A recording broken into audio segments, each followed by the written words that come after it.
Hello, hello, bienvenue sur le podcast Les choses de la vie. Les choses simples sont belles. Partageons des ondes positives et profitons pleinement de chaque instant que nous offre la vie.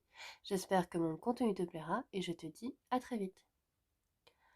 Un simple profil, quelques photos, une bio de 3 lignes et parfois de ça naît une histoire qui bouleverse tout. Est-ce que les applications de rencontres ont changé la nature de l'amour ou seulement sa porte d'entrée? On critique beaucoup les applications de rencontres.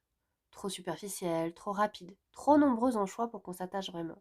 Et pourtant, derrière chaque profil, il y a une vraie personne, avec une vraie histoire, qui espère la même chose qu'avant, être vue, être choisie, être aimée pour ce qu'elle est.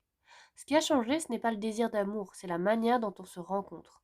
Avant, le hasard faisait les présentations, le voisinage, le travail, les amis en commun, les guinguettes. Aujourd'hui, on choisit d'aller chercher cette rencontre activement, ce qui est en soi un acte différent. Il faut une forme de courage pour se mettre en scène en quelques mots et quelques images, et espérer qu'à travers cette vitrine imparfaite, quelqu'un devine qui on est vraiment. Il y a un vrai risque de superficialité, c'est certain. On peut swiper sans jamais s'arrêter, transformer les rencontres en collection plutôt qu'en histoire. Par exemple, il est facile d'enchaîner des conversations avec plusieurs personnes en parallèle sans jamais vraiment s'investir dans aucune, en gardant toujours l'option suivante en tête. Et ce mode de fonctionnement, à force, peut user la capacité même à s'attacher en s'habituant à une forme de zapping affectif.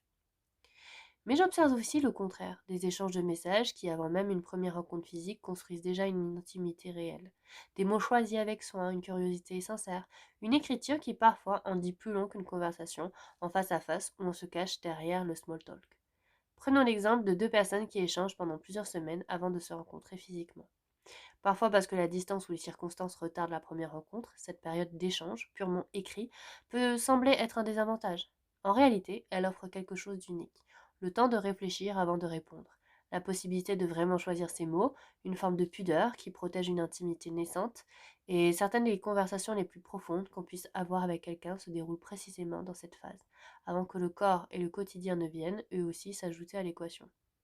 Ce que je trouve fascinant, c'est que cette phase suspendue avant la rencontre, ce moment où deux personnes se découvrent uniquement par les mots, sans le corps, sans les habitudes et sans le quotidien, cette phase-là a quelque chose d'ancien, presque épistolaire, comme des lettres qu'on s'écrivait avant de se voir.